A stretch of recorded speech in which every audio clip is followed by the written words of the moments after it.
What shape is the Earth? Today, it feels like, well, the most obvious thing, doesn't it? Yeah, totally. A simple fact. Learned as kids, you see it in photos from space, flight trackers. Mm-hmm. It seems settled. Mm-hmm. But getting here wasn't exactly straightforward. Not at all. It's a really long, winding history full of some pretty wild ideas, debates, Yeah. even now, some resistance. Exactly. And when you actually dig into the source material, like this detailed article we're looking at, you see just how varied those early ideas were. And maybe, kind of surprisingly, how the flat idea hasn't completely vanished. Right. So that's our deep dive today. We're unpacking that whole journey using this stack of material, mostly this really in-depth article, Yeah. to look at everything. Ancient myths, cosmologies, the science that proved this fear, and yeah, even this weird modern flat Earth revival. Our mission really is to cut through it all, pull out the key bits, and give you a clear picture of how we went from thinking about disks and domes to knowing we live on a globe. Think of it as your shortcut to getting properly informed on this whole story. It touches on science, history, religion, even conspiracy theories. Okay, so let's start at the beginning. For most ancient cultures, that meant, well, picturing Earth as something much simpler than a sphere. Our source calls it the archaic and scientifically disproven conception. Basically, Earth is a plane, or maybe a disk. And this flat idea wasn't just, in one corner of the world. Yeah. In the ancient Near East, think early Egypt, Mesopotamia, they commonly saw the Earth as a disk, floating maybe in some kind of cosmic ocean. Right, Homer's account, too, from the 8th century BC. He talks about Okeanos, this personified water body surrounding the whole circular Earth's surface. Exactly. So it wasn't just flat. It was often defined by water around the edge. The Egyptian pyramid texts even mention none, the ocean circling the dry lands or islands. And you see that same kind of picture in the Israelite cosmology our source describes. Earth as a disk, floating on water. And then a solid dome, like arching over everything. Yeah, the firmament separating Earth from the heavens with stars and stuff kind of stuck in it. Okay. So moving over to ancient Greece, but before the sphere idea really took hold. Right. Lots of poets and early philosophers were also on the disk train. Homer, Hesiod. They often mention that encircling Oceanus, the edges of the world. And the philosophers in the 6th and 5th centuries BC, they started trying to figure out the mechanics of this flat Earth. Like Thales. He thought it floated on water. Yeah. Then Anaximander suggested something a bit different. A short cylinder, flat circular top, maybe trying to make it seem more stable. A cylinder? Huh. Eh. That's a step away from just a simple disk. It is. Anaximenes thought it was flat and rode on air. Xenophanes pictured it flat but going down infinitely. Infinite. Wow. But Archelaus, I find him interesting. He thought it was flat but kind of dipped in the middle, like a saucer. Okay, why a saucer shape? What was the thinking there? Well, he was trying to explain things they were already noticing, like why the sun seems to rise and set at different times depending on where you are. Ah, so trying to fit observations that didn't quite match a perfectly flat plane. Exactly. Trying to reconcile the model with reality. Even back then, observations were pushing against the simple flat idea. So were other parts of the world also thinking flat? What about Northern Europe? Oh, absolutely. Ancient Norse and Germanic peoples, they also pictured a flat disk Earth, usually surrounded by an ocean. And didn't they have a world tree Dressel or something? Yeah, often a world tree or a pillar in the center. And the serpent Jormungandr in the ocean around it. Classic stuff. But you mentioned something interesting, a later Norse text that used an apple analogy. Yes. The Konungskuja, it uses an apple and a candle to explain how Earth could be round, which is pretty clearly describing a sphere, shows the idea was starting to percolate even there later on.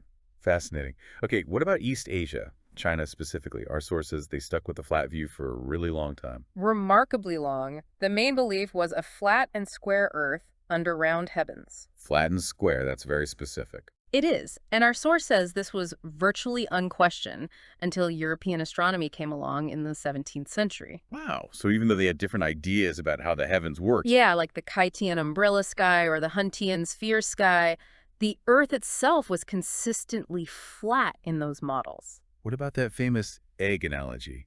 Zhang Heng. Heavens like the egg, Earth like the yolk. Doesn't that sound spherical?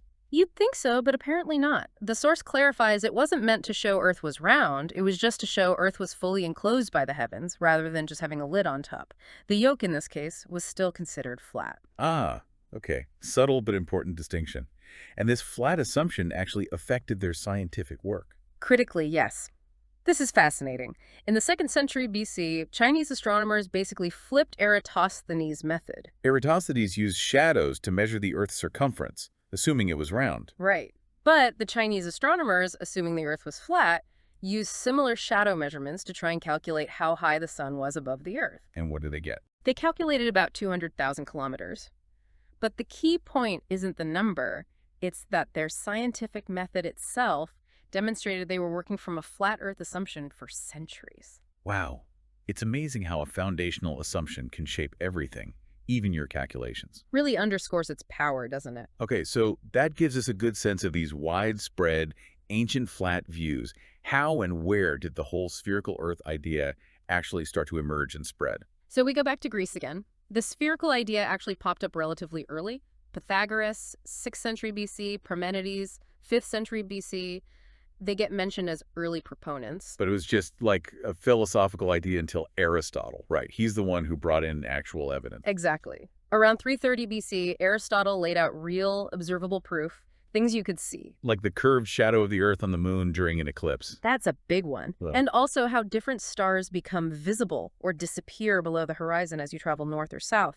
That only works on a curved surface. He even tried to estimate the circumference. And then Eratosthenes really nailed that calculation. Oh, yeah.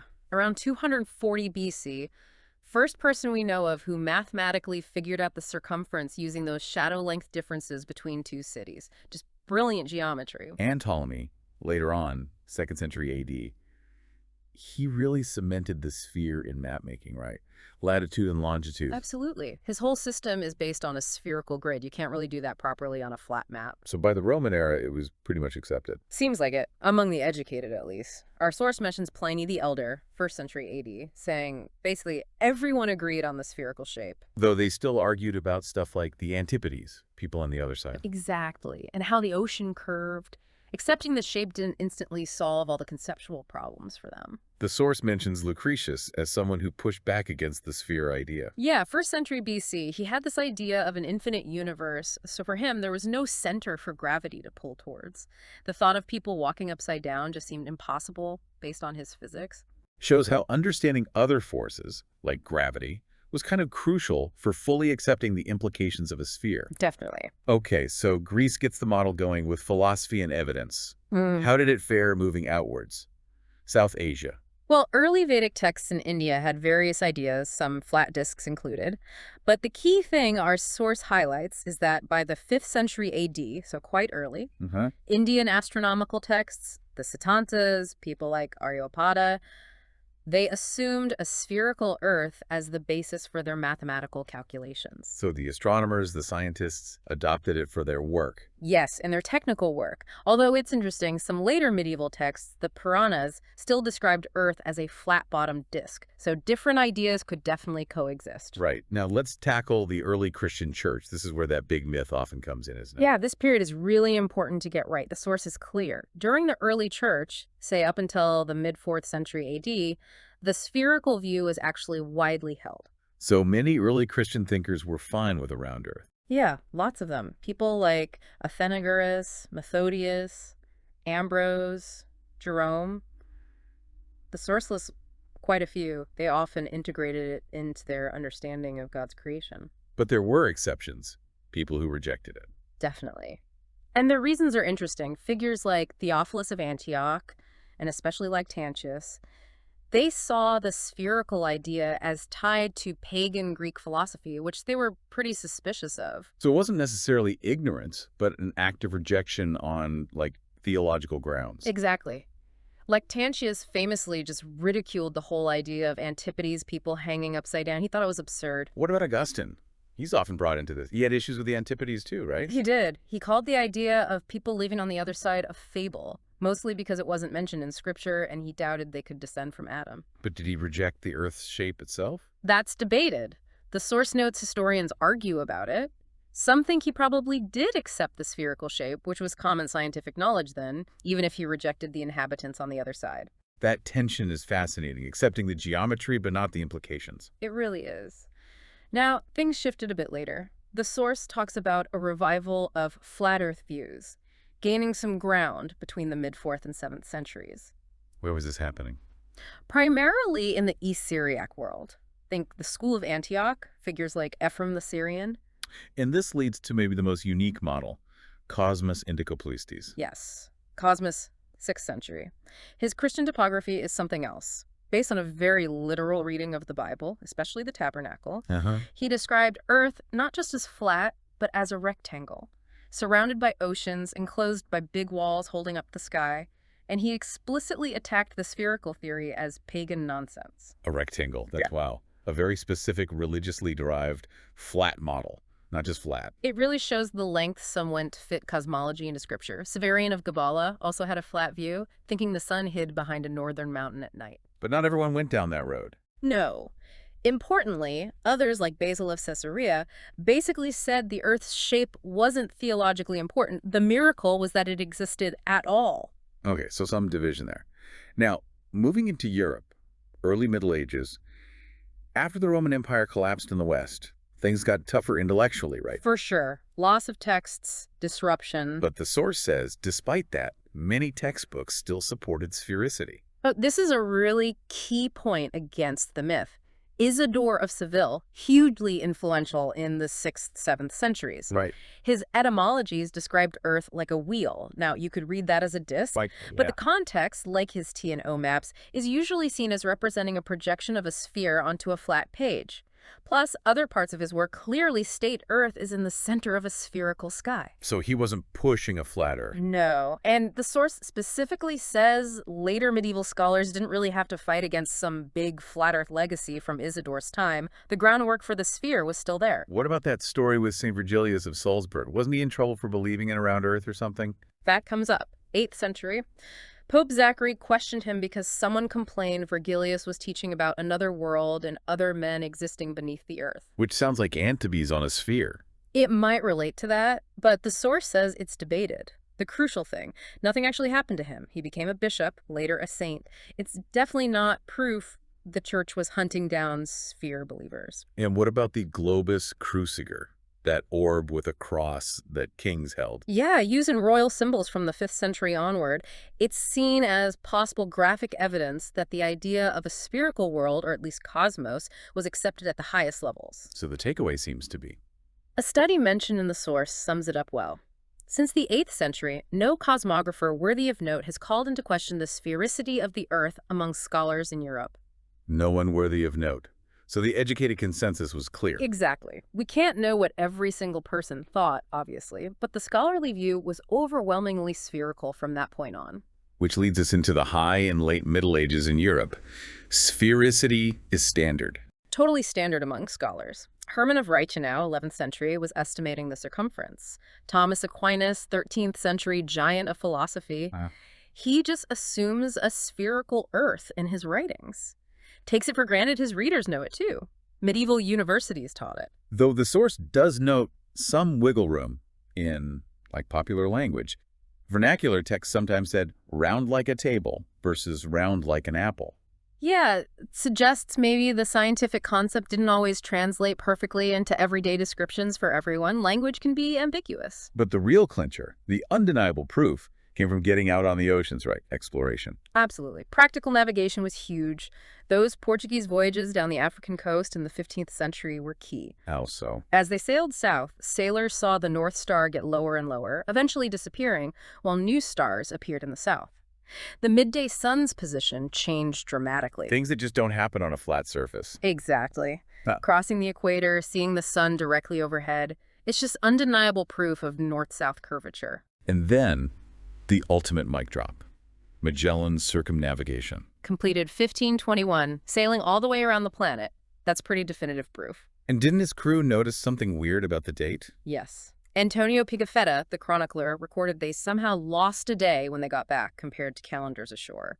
Direct evidence of the east-west curvature and crossing what we now call the international date line. Just amazing. Science and exploration working together. Okay, let's quickly jump back to China, where the flat idea held on so long. How did the sphere finally break through there? Well, a spherical globe actually showed up in China way back in 1267 Yuan dynasty, but apparently it made zero impact on the traditional flat square view. So it was introduced but just didn't catch on. Seems like it. Matteo Ricci, the Jesuit missionary who got there in 1595, he noted the Chinese still firmly believed in the flat square earth, round sky, no concept of antipodes. So what changed? It really took the sustained effort of Jesuit missionaries in the 17th century, bringing in European astronomy and maps more systematically. Ricci's world map in 1602 must have been influential. Very. And later Chinese scholars, like Xiong Mingyu in 1648, started explaining sphericity and circumnavigation, even using that analogy round as a crossbow bullet, which they'd previously only applied to the sun or moon, now for the Earth itself. So the Jesuits provided the consistent arguments and visuals needed to finally shift the perspective. Pretty much, yeah. Okay. We've traced this incredible path. Ancient flat models, Greek philosophy and evidence, navigational proof, cultural variations. Which brings us to a really important point the source stresses. We need to debunk a common myth. Ah, yes, the myth of the Dark Ages, where everyone supposedly thought the Earth was flat, especially in medieval Europe. Exactly. The source is emphatic. This is a historical myth. It really gained steam in the 19th century. People like Washington Irving, with his fictionalized Columbus story, Yeah. and later writers like Draper and White. Yep. They pushed this idea hard. It fit nicely into the conflict thesis, this narrative of an ongoing war between science and religion, with the church supposedly suppressing knowledge like the Earth's shape. But the actual history, looking at medieval sources, Tells a very different story. As we've seen, most scholars throughout the Middle Ages knew perfectly well the Earth was a sphere. That knowledge was available in the text read by Columbus and the people he interacted with. so that dramatic image of Columbus arguing against flat earther churchmen, Yeah. mostly invented later. Largely, yes. The source suggests the myth was actually cooked up even earlier, maybe 17th century, by Protestants arguing against Catholics, and then it got weaponized in the 19th century for that science versus religion battle. Makes a good story, but bad history. Which makes the modern situation even more bizarre. The 21st century comeback of flat earth belief. Yeah, it's quite the phenomenon, a distinct modern pseudoscientific movement. Seems totally disconnected from those ancient or medieval ideas we discussed. The source traces its modern roots to Samuel Rowbotham in the mid-1800s, and various societies since, like the Flat Earth Society from the 1950s. But the real catalyst the source highlights was the internet, especially since around the 2010s. Social media, YouTube, Facebook. Exactly. They made it incredibly easy to spread misinformation, find like-minded people, build communities, and recruit followers globally. And it's not totally fringe. The source says even some famous people have promoted it. Which gives it a bigger platform, unfortunately. The truly fascinating thing about modern flat earthism is the sheer mountain of evidence it has to ignore or deny. Yeah, I mean, space photos, GPS, circumnavigation, basic physics. Everything. It's overwhelming, publicly accessible proof of a globe. So how do they maintain the belief? It must take effort. It does. And the consequence, the source points out, is that holding on to flat Earth belief today requires diving deep into conspiracy theories. Like everyone's in on it. Governments, NASA, airlines, scientists. Pretty much. A massive, centuries-long global conspiracy to hide the truth of the flat Earth. It becomes the only way to explain away all the contradictory evidence. It's like a self-sealing system built on distrust. Exactly. The source mentions believers often distrust any evidence they haven't personally verified. And interestingly, they often distrust each other, leading to lots of infighting within the movement. Wow. It's a really stark example of how belief systems can persist against evidence, especially when amplified by modern tech. Did the source mention any stats on how many people actually believe this now? It cited a 2018 Scientific American study in the U.S. It found that outright, firm belief in a flat Earth is still pretty rare, less than 2% across different age groups. Okay, so not huge numbers. No, but maybe worryingly, a larger minority, especially among younger Americans surveyed, about 18% in that group, so they hadn't always believed the Earth was round or expressed some doubt. So while firm belief is low, maybe there's a bit more uncertainty or susceptibility out there than we'd like to think. Which brings us to the last bit in our source material, perception and education. Right. Just briefly touches on how, kids' initial experiences seeing a flat horizon can sometimes lead to misconceptions, thinking the world ends or you could fall off. But education helps bridge that gap. That's the idea, helping them make that conceptual shift to understand the globe model, even though it contradicts immediate local perception. And groups like the National Center for Science Education are actively supporting teachers in countering this kind of misinformation, alongside other science denial. Shows it's still relevant, even for something seemingly so basic. Definitely. So looking back at this whole deep dive, Yeah. it's quite a ride. Ancient discs, cylinders, scriptural rectangles, Greek proofs, voyages, medieval scholars, that persistent myth, and now this modern conspiracy stuff. It really is an incredible journey through human understanding and misunderstanding. It shows how we've grappled with our place in the universe, how knowledge gets built layer by layer, or sometimes gets derailed. And how powerful cultural beliefs, evidence, and yes, misinformation can be. Absolutely. And I think that's the real takeaway for you listening. In today's world, with so much information flying around, this whole history is just a powerful reminder, isn't it? About thinking critically, checking sources, understanding how we know what we know. And maybe recognizing the difference between scientific consensus built on mountains of evidence and fringe beliefs built on rejecting that evidence. So, maybe a final thought to leave you with. Think about how many things we accept as totally obvious today. Things that might have seemed impossible, even heretical, to people in the past. And then maybe wonder what obvious truths that we hold dear right now might get challenged or refined or even completely overturned by future discoveries. It's humbling, really. Something to definitely ponder next time you're looking out at the horizon. Or maybe tracking a flight across the globe online.